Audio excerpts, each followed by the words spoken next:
Welcome back to Tour Jam, the channel that sheds light on lesser-known places in the UK, often for negative reasons. Whether you're looking to buy a house or plan a holiday, we've got you covered. However, today we're exploring the places in Cornwall that tourists usually don't see, the 8 worst places. Cornwall, known for its beautiful rolling hills, sandy beaches, and relaxed lifestyle, is the most popular tourist destination in England. It also boasts the lowest crime rate in the country. While I've visited Cornwall numerous times, this list features places I've never explored before, and you'll soon understand why. Cornwall is an interesting region because, despite its popularity, it has been historically plagued by extreme poverty. In 2018, it ranked as the second poorest region in Northern Europe. The European Union contributed €1 billion to Cornwall's economy since 2000, highlighting its economic struggles. Although politics aside, it's worth mentioning that Cornwall voted 56% in favor of Brexit. Now let's dive into the list.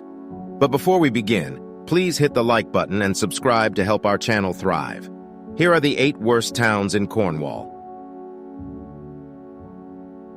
Our first stop is the medieval market town of Launceston, with a population of 8,400. While it's not the worst place I've ever visited, there are certain aspects that make it less desirable. On the positive side, Launceston has a castle, although it resembles more of a lump on a hill than a grand fortress. Being an old-fashioned place, it does have a unique look. Additionally, housing prices here are among the cheapest in Cornwall, with an average of £231,000. Launceston is also well connected by roads, which is convenient. However, there isn't much to do here.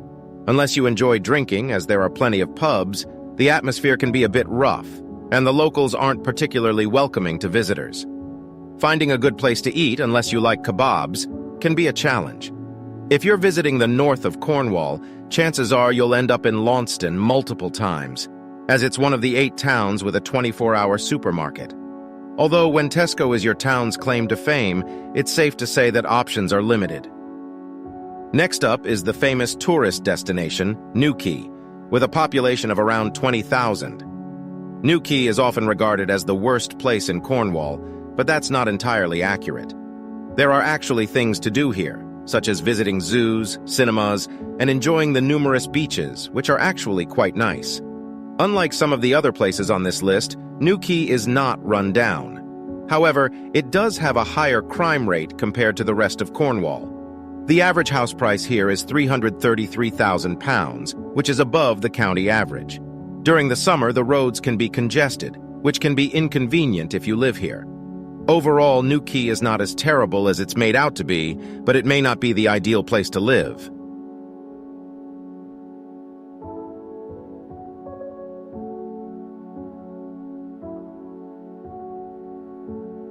Moving on, we have Penzance, the most westerly major town in England, with a population of 20,000.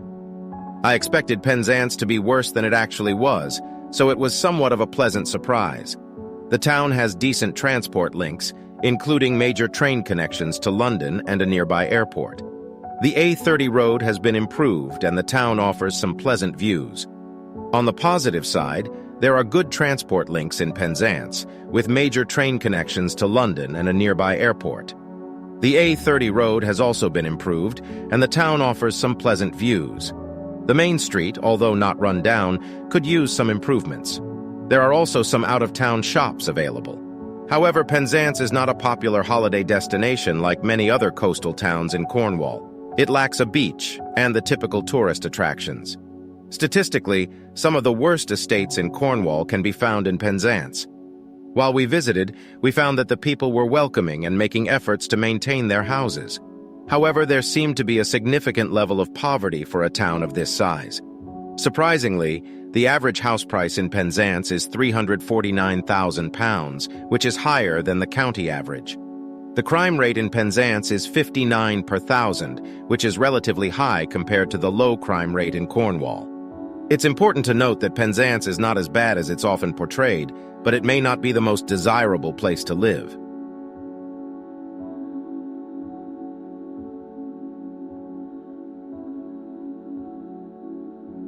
Now, let's move on to Redruth, a town with a population of 15,500, located in the middle of Cornwall.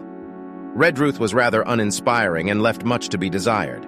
The town's main issue stems from its mining heritage, as it experienced a decline when the mines closed. The area used to have a significant tin and copper mining industry, which is reflected in Redruth's motto as the heart of Cornish mining. Unfortunately, Redruth couldn't rely on tourism like other parts of Cornwall.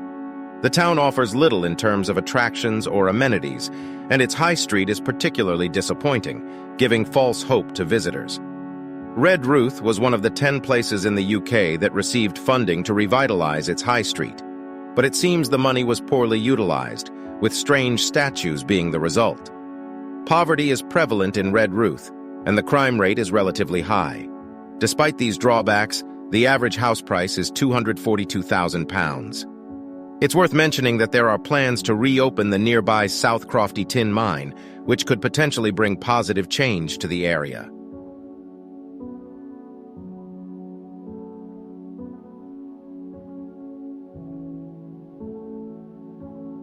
Moving along, we come to Camborne, the second most populated place in Cornwall, with a population of around 21,000. It is located just a short distance from Redruth. Camborne shares many of the same problems as Redruth, but to a greater extent. In fact, it has gained considerable media coverage for negative reasons recently. The town is home to the poorest estate in Cornwall and ranks within the top 2% for deprivation in the UK. Surprisingly, despite the high poverty levels, the crime rate in Camborne is not as high as expected. While Camborne may not be a place one would visit voluntarily, it is by no means the worst place in Cornwall.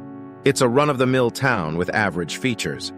The average house price in Camborne is £221,000, and it's not a place that residents often brag about living in.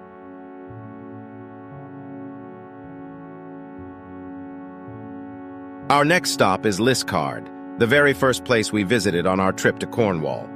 It is a town with a population of 10,000, located 19 miles west of Plymouth. Liskeard was a particularly dreary place, and it was challenging to find anything positive to say about it. The town appears run down, with many boarded-up shops and a prevalence of poverty. However, the most concerning aspect of Liskeard is its crime rate, which is the highest in all of Cornwall. With a shocking crime rate of 95 per thousand, Liskeard stands out as a concerning place. The town suffers from extreme boredom, with a lack of amenities and a sense of stagnation. It feels like a place on the verge of decline, with an air of hopelessness. Despite these challenges, the average house price in Liskeard is £234,000, which may seem high considering the town's conditions. However, there are plans to renovate an old library into a state-of-the-art facility, which may help revitalize the area. But before that can happen, it's crucial for the residents of Liskeard to prioritize education and literacy. Otherwise, the facility may go unused.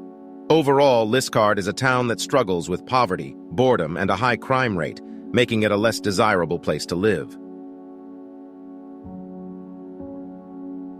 Moving on, we arrive at Bodmin, a town with a population of 16,000. Situated in the heart of Cornwall, Bodmin is most famous for its jail, although it is no longer in use. If it were still operational, it would likely be a busy establishment today. Unfortunately, Bodmin paints a grim picture. The town center is surrounded by steep hills, with houses in a state of disrepair and covered in mold. Some of these dilapidated structures are even boarded up. The town center itself is a desolate place, with boarded-up shops and a gloomy atmosphere. It's a sorrowful sight, and even the parking fees can't make up for the town's bleakness. The average house price in Bodmin is £246,000, and the housing conditions reflect the town's overall state. During our visit, we encountered a strange man chanting loudly and washing himself in a local fountain, which was concerning. It's important to address the mental health and drug-related issues that seem prevalent in Bodmin. The town has the third highest crime rate in Cornwall, with a rate of 68 per thousand. The local saying that someone is going Bodmin to describe craziness seems appropriate based on our observations.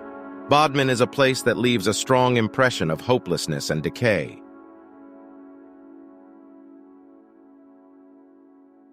Finally, we reach St. Austell, a town with a population of around 22,000. This town took us by surprise as we expected it to be a touristy place, but our experience was quite the opposite. St. Austell turned out to be grimy, filthy, and depressing, a bleak reflection of humanity. It felt as if the town had lost its soul.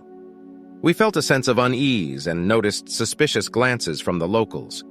Drug use was evident on multiple occasions, with open drug activity occurring in shop doorways and even in the churchyard, where residents complained of human defecation. St. Austell's drug problem, particularly with heroin, is out of control. Shops even locked their customers inside for safety. An online petition was launched to address the drug issues, but unfortunately it did not garner enough signatures. It's disheartening to witness the decline of a town like St. Austell. Despite its numerous problems, the average house price here is a staggering £317,000, which is exorbitant given the town's condition. St. Austell is a desperate place, and its existence should not be subjected to unsuspecting tourists. It is a town that requires serious intervention and rejuvenation. In conclusion, these are the 8 worst towns in Cornwall. While each place has its unique challenges, such as poverty, high crime rates, and a sense of hopelessness, it's important to note that these descriptions are based on observations and experiences during our visit. It's essential to remember that every town has its positives and negatives, and this list highlights the less desirable aspects of these particular locations.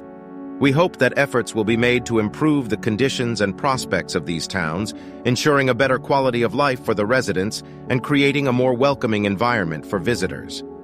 By sharing this information and raising awareness, we can contribute to positive change and the revitalization of these communities. Thank you for watching and supporting our channel. Your likes, comments, and shares enable us to continue exploring and documenting different places. Like, comment, subscribe, and help Tourism thrive.